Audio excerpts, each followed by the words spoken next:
Sagrado, vamos comigo. Irmãos, eu estou sentindo uma alegria aqui que eu preciso me controlar para poder pregar. Mas daqui a pouco a gente entra na bagunça, porque ela não me conhece, a gente gosta, né? Vamos lá. Quem achou, diga amém. Versículo 18. Romanos 4, versículo 18 diz assim: o qual contra a esperança creu em esperança, para que pudesse se tornar o pai de muitas nações, conforme o que lhe fora dito: assim será a tua semente. Pode se assentar, em nome de Jesus. Irmãos, quando você lê esse texto, a primeira impressão que dá é que o autor, o apóstolo Paulo, ele está fazendo um certo trocadilho com a sua cabeça. Mas quando você começa a esmiuçar o texto, a interpretar o texto, a buscar dentro do texto as informações e vivências que o apóstolo teve para dizer isso, você começa a encontrar uma verdade dentro do texto. A Bíblia ela tem uma linguagem que você pode entendê-la de uma maneira fácil. Se você for bom de português, se você for bom de interpretação do português, você já consegue tirar algumas coisas pelo português. Porém, quando você começa a pedir a Deus uma palavra, existe uma palavra que diz, a palavra rema. Quem lê a Bíblia sabe que essa palavra é quando você abre a Bíblia e na leitura, na meditação, você começa a ver que uma palavra lhe salta aos seus olhos. Então, quando essa palavra lhe salta aos olhos ou algo te chama a atenção, você começa a perceber que ali está uma palavra que Deus quer iluminar para você passar para o povo e também aprender. A palavra já é revelada, mas existe uma coisa chamada iluminação dentro de um texto. Então, o apóstolo Paulo está escrevendo uma coisa aqui que não começa aqui. Se você for bom de procurar textos bíblicos e gostar de comer Bíblia, hoje você tem. Agora diz assim o texto, lá em Gênesis, capítulo 11, versículo de número 31. Se você puder abrir, abra comigo ali o texto de Gênesis 11, versículo de número 31. Vai dizer no começo dessa história, a história de Abraão. Abraão, o pai da fé, o gigante Abraão, aquele que ele tinha ali um chamado de Deus na sua vida para ser pai de uma grande nação, talvez até aí você saiba. Só que a história vai começar aqui, lá em Gênesis capítulo 11, versículo 31, que vai dizer acerca de Terá e de Abrão.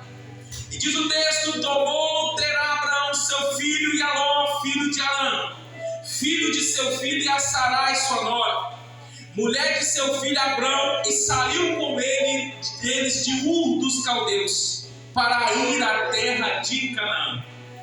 Terá era um homem idólatra, um homem que tinha a profissão de fazer ídolos, um homem esse que era rico, tinha essa sua profissão de fazer ídolos e ganhava muito dinheiro com idolatria.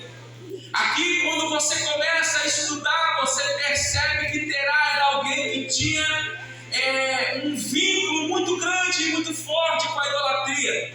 Então, Terá tem o seu objetivo, o seu anseio de ir à terra de Ur dos Caldeus. Porém, ele não consegue chegar a Ur dos Caldeus, a Canaã, porque a Ur dos Caldeus tinha uma idolatria que lhe chamou e lhe roubou o coração. Repita comigo: uma idolatria que lhe roubou o coração.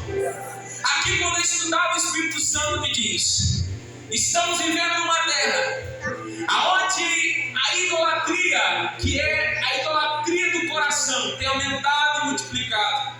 E nós, como igreja, precisamos ter um vínculo com o céu nestes dias muito grande. Porque se nós não tivermos esse vínculo, essa percepção de que o reino dos céus é chegado até nós, e de que nós vivemos dentro desse reino, nós iremos nos perder na idolatria do coração. Terá não conseguido chegar na Canaã, porque ele se perde na Ur dos Caldeus. Ele chega até Arã. Ele foi, habitou ali em Arã. Ele sai de Ur e habita em Arã, e juntamente com sua família. Porém, o capítulo 12 chega. Eu estou te falando isso para te dar uma pequena introdução sobre o que Paulo quis escrever. Porém, quando chega ali no capítulo 12, o Senhor vai chamar Abraão. Se você puder, está perto. Abre aí, capítulo 12 de Gênesis. E diz assim: ora, o Senhor disse a Abraão, que ainda era Abraão: sai da tua terra, da tua parentela e da casa de seu pai, para a terra que eu te mostrarei. Percebe? Essa palavra fala muito no meu coração. O pai tenta sair de uma idolatria do seu coração e não consegue. Deus vai na família e pega alguém e tira daquela idolatria. Irmãos, Abraão, segundo a história, segundo os estudiosos, ele colocava alimento para os ídolos todo santo dia. E Abraão tinha dentro de si uma revolta, porque aqueles deuses nunca tinham dado um abraço nele, porque aqueles deuses nunca tinham sequer falado com ele. Ele colocava comida ali, a oferenda, e a comida no outro dia estava do mesmo jeito. Então havia uma inquietação dentro de Abraão. Abraão desejava aquilo que ele estava vendo para a sua vida, o resto dela. Ele tinha dentro de si uma inquietação. Eu quero chamar essa inquietação de santa inquietação. Abraão não conhecia Deus, o Deus eterno, o sublime Deus, o maior de todas as coisas, o verdadeiro. Mas Deus conhecia Abraão. Deus conhecia o coração de Abraão. Aí Deus, pastor Eliel, vai, rasga o céu e diz assim: Abraão. Irmão, pensa comigo. Você está um dia na sua casa, como foi falado aqui no louvor, lavando a sua vasilha, lavando a sua roupa, vivendo a sua vida normal. Aí você vê na sua família envolvida em idolatria. Eu não estou falando de adoração a santos, eu estou falando de idolatria do coração.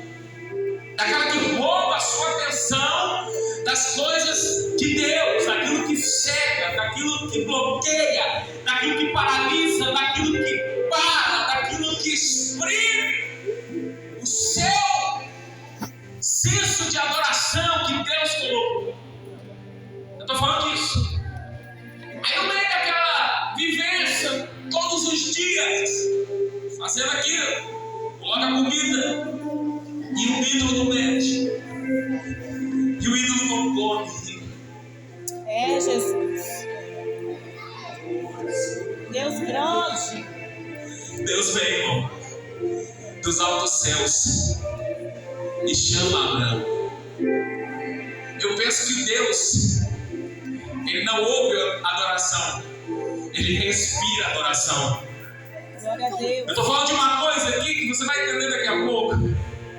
Teve gente que chegou aqui e eu posso sentir que estava na sua casa e não consigo dar um glória, mas estava na sua casa e lá no íntimo, no profundo, aonde os homens não conseguem enxergar, aonde as camadas dos títulos paralisam, porque o título é coisa de ser humano. Deus olhou e falou assim: Abraão. Deus sentiu aquele cheiro de adorador. Aí ele disse: Abraão, sai da tua terra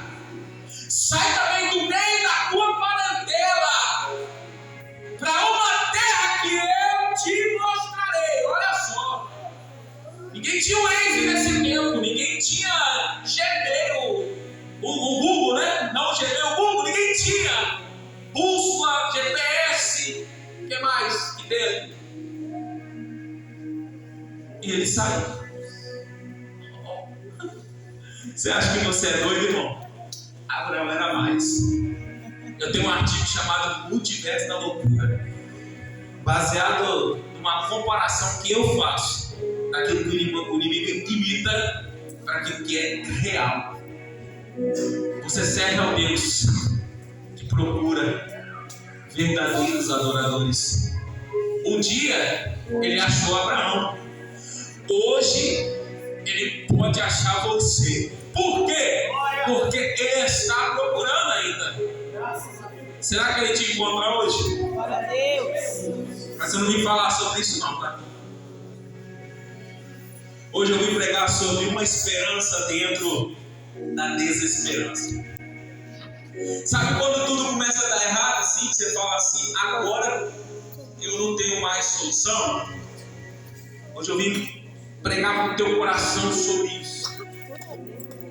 Eu gosto de ser didático porque a didática me ensina e me leva a praticar. Porque Tiago diz, ser ouvinte, ser praticante. Se eu não for praticante, se eu for só ouvinte, eu pego naquilo que eu decidi. Porque se eu ouço e não pratico, eu não faço o céu vir para essa sociedade perdida.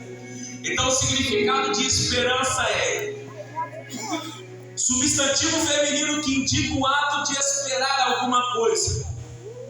Pode ser também um sinônimo de confiança. Olha só, a palavra esperança no dicionário, ela vai dizer ato de esperar alguma coisa. Pode ser também uma utopia. Sabe a volta de Jesus? Que o apóstolo Pedro vai dizer, muitos pela demora, muitos pelo tempo está passando, pelo tempo ser o tempo certo das coisas acontecerem, vão dizer, o Senhor está Davi, não virá. A volta de Cristo pode parecer para muitos uma utopia. Esperar as promessas de Deus pode ser uma utopia. Trabalhar para Deus, vir uma sexta-feira dessa aqui, num culto dessa, pode ser uma utopia. O que é uma utopia? É aquilo que você acha que dificilmente será alcançado. Você olha, a porta de emprego não abre, você olha, a família está do mesmo jeito, você olha, a porta de comércio não abre, você olha, o filho não vem, você olha, as promessas não se cumprem, aí você desespera. Irmãos, Abraão foi o nosso pai da fé, é o nosso pai da fé. Ele teve que esperar por 90, por 100 anos praticamente, né? Um filho, uma promessa se cumprir. Sabe quando Deus dificulta muito a coisa e faz com que a coisa pareça difícil, muito mais difícil? Quer um exemplo? O povo tinha saído do Egito, estavam correndo dos exércitos de Faraó. Chegam diante de um mar e o mar está fechado. Do outro lado não tinha como, porque tinha uma cadeia de montanhas. Então o povo estava numa coisa chamada pierote, que é beco sem saída. De repente, quando eles olham e veem que a coisa está complicada e difícil demais, Deus diz assim, Moisés, esses dias eu entendi o que aconteceu lá. Eu não estava lá, mas tem o Espírito Santo na minha e na tua vida que nos informa, nos manda informações de como foi. Que a gente precisa se submeter a Ele para que Ele nos revele a palavra. Essa Bíblia fechada, sem a revelação, aberta, sem a revelação do Espírito Santo, é só um livro com informações. O diabo sabe o que está escrito aqui. Ele só não sabe aquilo que é a verdade. Então sabe o que o Espírito Santo me disse, pastor Leandro? O mar não se abriu porque o povo entrou. O mar se abriu porque Moisés pisou nas águas. Quando Moisés pisa nas águas, as águas se abrem. Aí o povo diz, agora vai abrir o mar, vamos todo mundo entrar. Às vezes a igreja ela diz, entra pastor, para que o mar aberto faça de nós uma saída Deus falar com Moisés e o mar abriu e o povo entrou. Esse é um exemplo de utopia. É quando todas as coisas ficam dificultosas ao ponto que você diz assim: Senhor, e agora? É quando você tem problemas, talvez mentais, psiquiátricos, e vai trabalhar no lugar de pessoas que tratam disso. O escritor de Hebreus, no capítulo 6, do versículo 19: a esperança é uma âncora para a sua alma. Há pessoas aqui dentro que precisam pautar os ensinos bíblicos na sua alma, porque a esperança de Abraão foi uma esperança que passou. A esperança humana, porque tem esperança humana, todo mundo tem.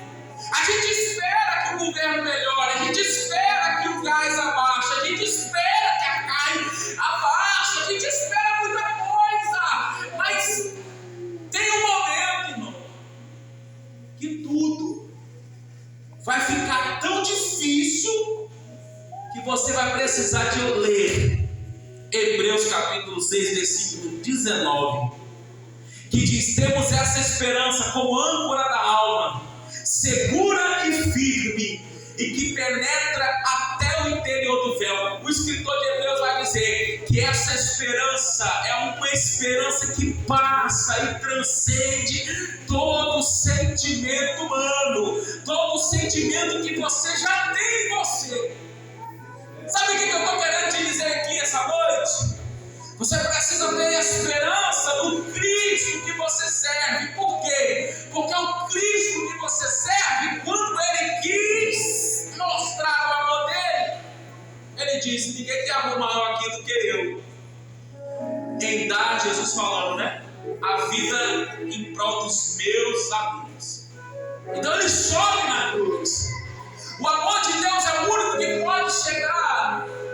É o único que pode chegar ao excelente e ao máximo, porque quando Ele quis mostrar o seu amor, Ele entregou a vida, Ele entregou tudo. Não, o sangue não teve nada que ficou para dizer assim, depois do soldado furar, tem um pouquinho ainda, só tinha água. Então eu quero te dizer qual é a esperança da tua alma, porque o texto sugere, o texto do 17 é o texto do tema do profético, do culto profético de hoje, mas o 18 ele sugere que contra a esperança, creu em esperança.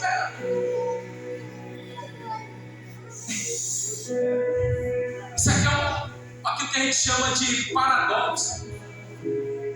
Ele tinha uma esperança humana, mas a coisa não estava indo. Os dias se passavam.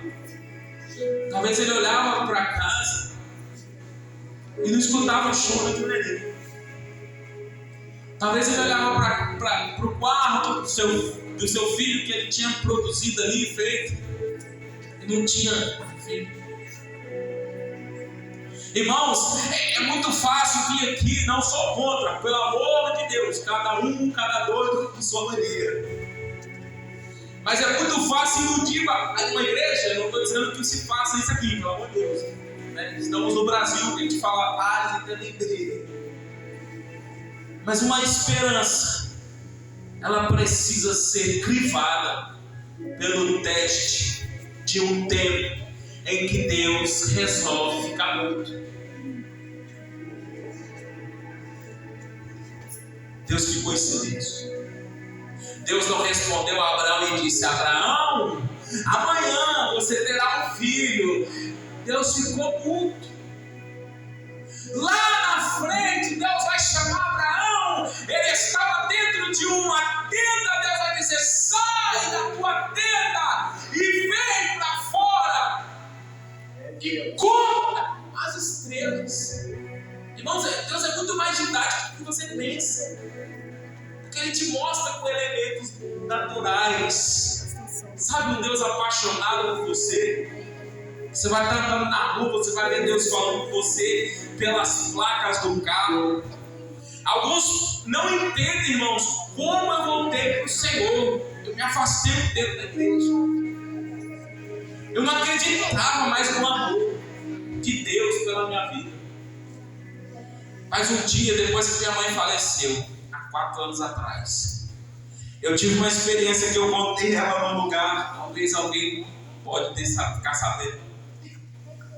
E eu fui taxado como louco, irmãos. Mas Deus me deu uma experiência que eu fui arrebatado perto do céu, assim. E eu pude ver, irmãos, que o céu, ele é real. Sabe aquela coisa que muda a sua forma de andar na terra? Eu estou falando de fé, eu estou falando de esperança, eu estou falando daquilo que Deus nos entrega. Se você for de Deus, Ele vai falar com você no tempo certo e no tempo exato. Eu estava apático, não estava nem aí para nada.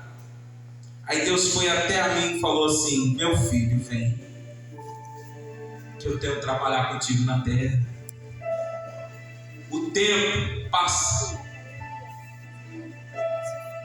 os dias se vão, e Deus permanece para sempre. Enquanto você está aqui, Deus está fazendo algo na tua vida. Agora os glórias vêm.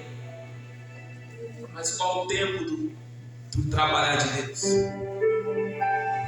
Quanto tempo Deus ainda vai demorar para fazer algo? Qual é o teste da sua paciência? E pensa num Deus que gosta de testar a nossa paciência. Você está indo, a terra era para ter sido rodeada com 11 dias mais ou menos, é isso? O povo murmura e Deus diz 40 anos. Você vai andar 40 anos, rodando 40 anos. A esperança, a âncora da alma, segura e firme, que penetra até o interior do véu. O texto de Hebreus. Pensa, se você puder, irmão, chegar em casa, pegar o texto de Hebreus capítulo 6 e ler ele todo, você vai se surpreender. Agora, desesperança, significado, é a falta ou perda da esperança, descrença, desespero e desesperação. Que Deus, essa noite, tire da sua vida toda a desesperança. Irmãos, eu não vim aqui para massagear o seu ego, eu não vim aqui para prometer chave ou qualquer outra coisa. Eu vim te pregar a palavra, a Bíblia Sagrada, que ela te diz que toda a desesperança humana, ela é substituída quando você tem uma esperança firme, firme na sua alma, firme dentro de você, firme dentro daquilo que Deus já colocou através do Espírito dele. Porque a gente vive um tempo que as pessoas escutam mais o diabo do que escutam a voz de Deus. Sou humano. Estamos aqui na terra, todo mundo igual. Esse aqui só levanta um pouquinho para poder falar mais fácil. Mas não tem super crente aqui não, tem um ser humano pregando para vocês aqui. Preciso ter minha fé e a minha esperança viva. São mais de 7 anos a esposa batendo na porta de Deus e dizendo: Deus, eu quero filho.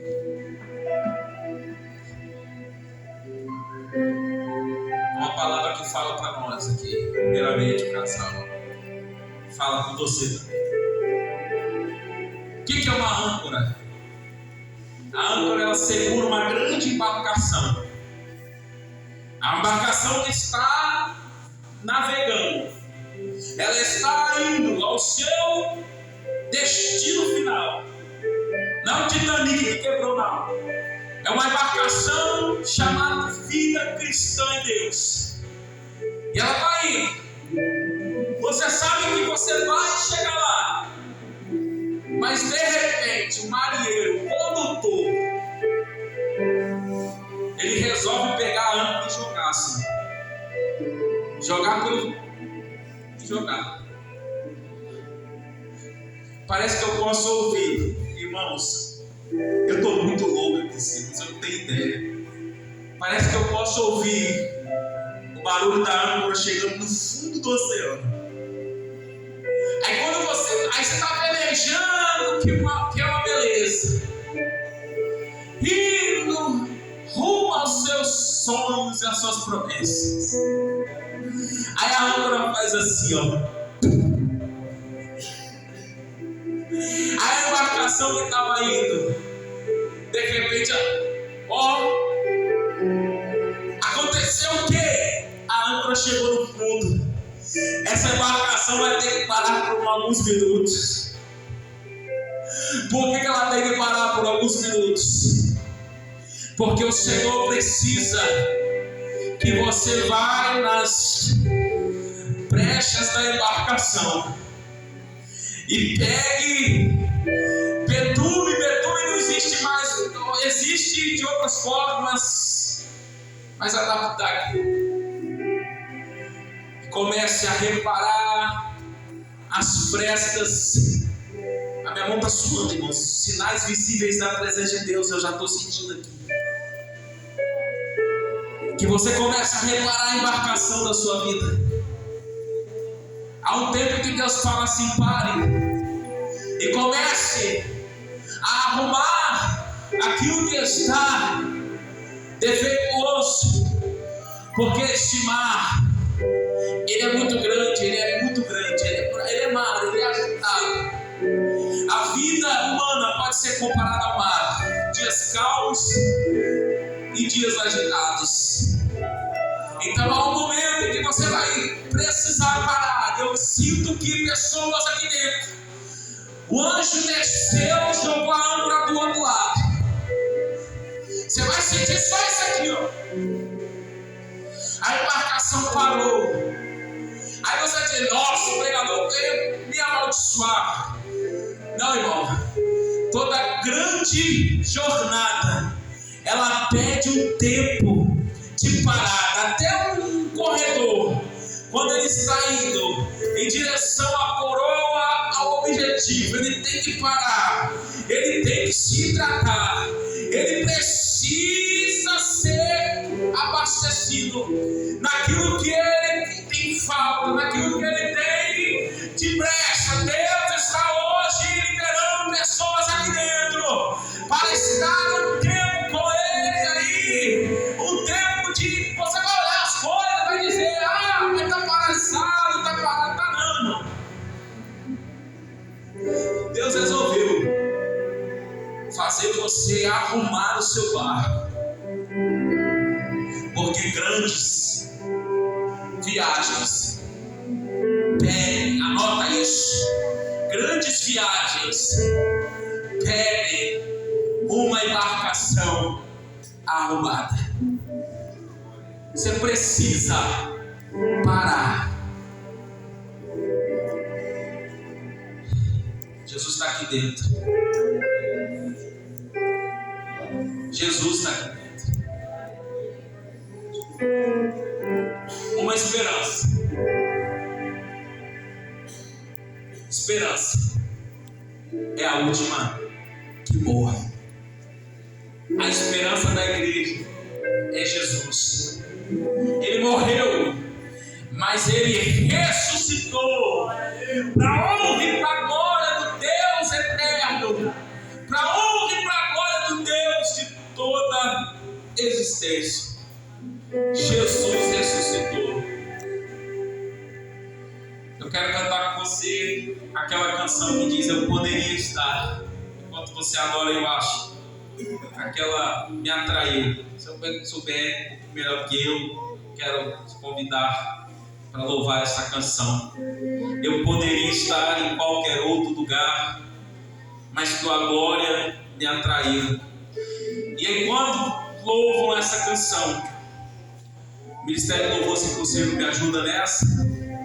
Quero que você curve a tua cabeça. Irmãos, eu não tenho problema de pregar desse jeito. Eu me aceito como sou. Deus um dia usou alguém e disse que Deus iria me dar um estilo de pregação diferenciado. E eu amo isso, porque isso me torna único. Medita na letra desse louvor e ore. Santa Cama, curva a tua cabeça, feche teus olhos. Enquanto o ministério de louvor canta, entre na presença de Deus e peça a Deus que renove a tua esperança. Hoje é só isso que Deus me entregou, que Ele renove a tua esperança em meio à sua desesperança. Pode soltar em nome de Jesus.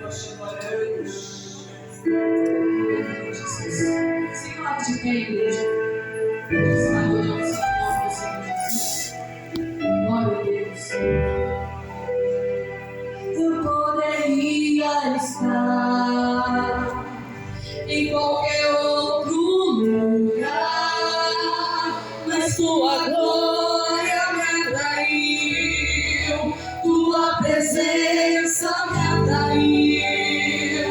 Tentei me esconder por medo de não viver, mas tua glória me atraiu, tua presença me atraiu.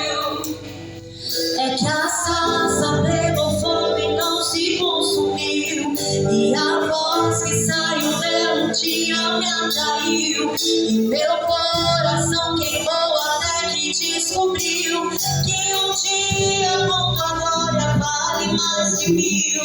É que a sarça pegou fogo e não se consumiu, e a voz que saiu dela um dia me atraiu.